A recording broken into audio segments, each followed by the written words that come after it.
Lavender. In the middle of the first week of Matilda's first term, Miss Honey said to the class, "I have some important news for you, so listen carefully, you too, Matilda. Put the book down for a moment and pay attention." Small, eager faces looked up and listened. "It is the headmistress' custom," Mr. Honey went on, "to take over the class for one period each week.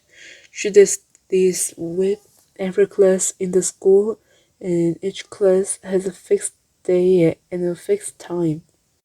Ours is always 2 o'clock on Thursday afternoon, immediately after lunch. So tomorrow at 2 o'clock, Miss Trunchbull will be take over from me for one lesson. I shall be here as well, of course, but only as a silent witness. Is that understood?" "Yes, Miss Honey," they chirruped. "A word of warning to you all," Miss Honey said. "The headmistress is very strict about everything. Make sure your clothes are clean, your faces are clean, and your hands are clean. Speak only when spoke to. When she asks a question, stand up once before you answer it. Never argue with her. Never answer back. Never try to be funny. If you do, you will make her angry, and when the headmistress gets angry, you had better watch out." "You can say that again," Lavender murmured. "I am quite sure," Miss Honey said, "that she will be testing you on what you are meant to have learned this week, which is your timetable. So I strongly advise you to swat it up when you get home tonight. Get your mother or father to hear you on it." "What else will she test us on?" someone asked. "Spelling," Miss Honey said. "Try to remember everything you have learned these last few days. And one more thing. A jug of water and a glass must always be on the table here when the headmistress comes in. She never takes a lesson without that. Now who will be responsible for seeing that it's there?" "I will," Lavender said at once. "Very well, Lavender," Miss Honey said. "It will be your job to go to the kitchen and get the jug and fill it with water and put it on the table here with a clean empty glass just before the lesson starts." "What if the jug's not in the kitchen?" Lavender asked. "There are a dozen headmistress jugs and glasses in the kitchen," Miss Honey said. "They are used all over the school." "I won't forget," Lavender said. "I promise I won't." Old Very Lavender's scheming mind was going over the possibilities that his water jug job had opened up for her. She longed to do something truly heroic. She admired the older girl Hortensia to destruction for the daring deed she had performed in the school.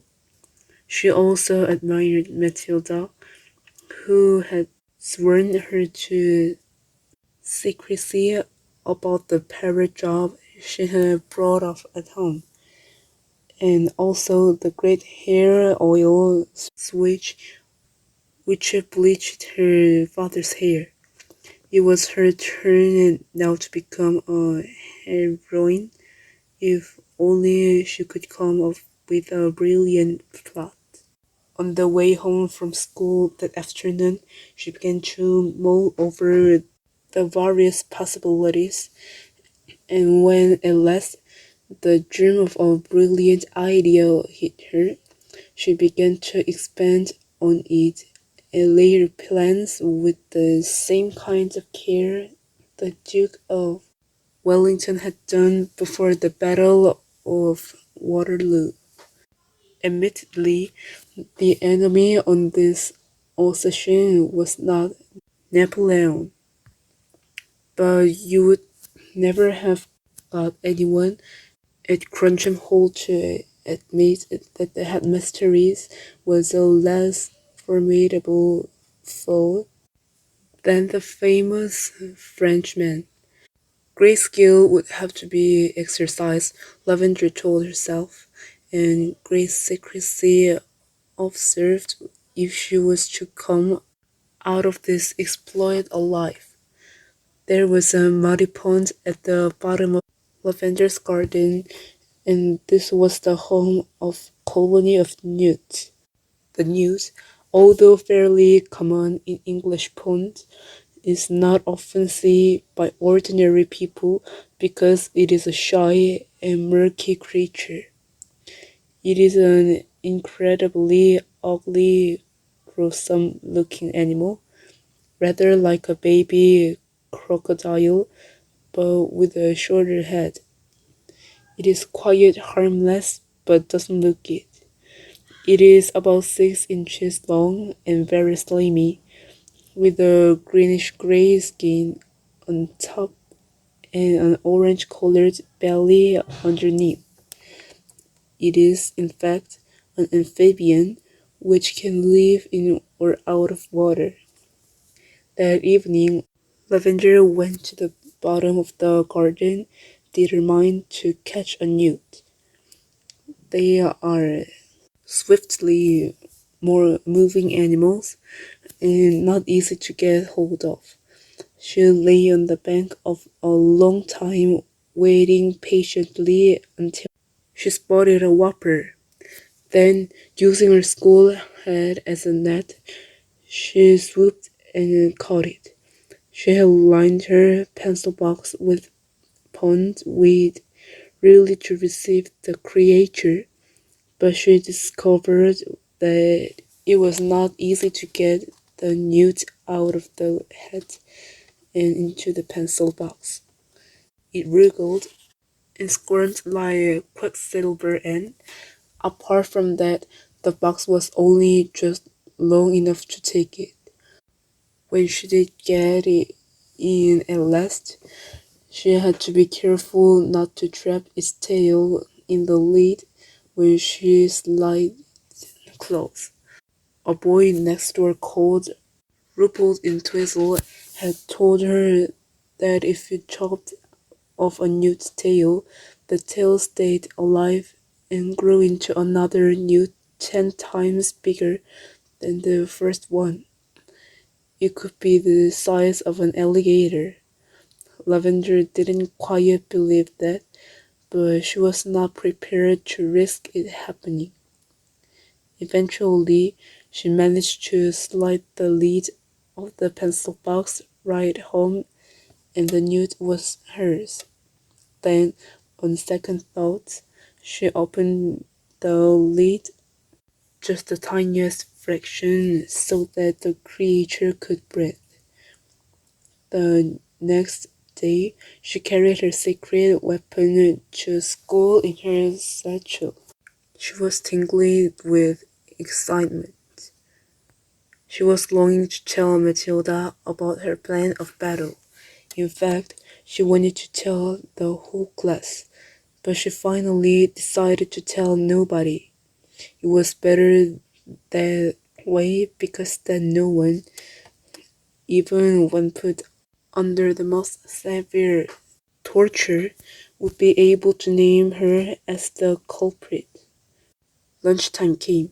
Today it was sausages and bacon beans, Lavender's favorite, but she couldn't eat it. Are you feeling all right, Lavender? Miss Honey asked from the head of the table. I had such a huge breakfast, Lavender said. I really couldn't eat a thing. Immediately after lunch, she dashed off to the kitchen and found one of the Trunchbull's famous jugs. It was a large birding thing made of blue glazed pottery. Lavender filled it half full of water and carried it, together with a glass, into the classroom and set it on the teacher's table. The classroom was still empty.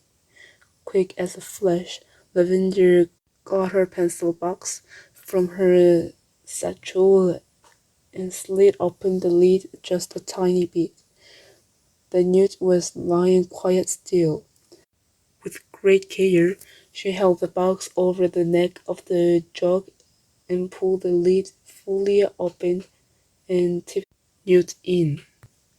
There was a plop as it landed in the water, then it thrashed around wildly for a few seconds before settling down. And now, to make the newt feel more at home, Lavender decided to give it all the pond weed from the pencil box as well. The deed was done. All was ready. Lavender put her pencil case back into the rather damp pencil box and returned it to its correct place on her own desk. Then she went out and joined the others in the playground until it was time for the lesson to begin.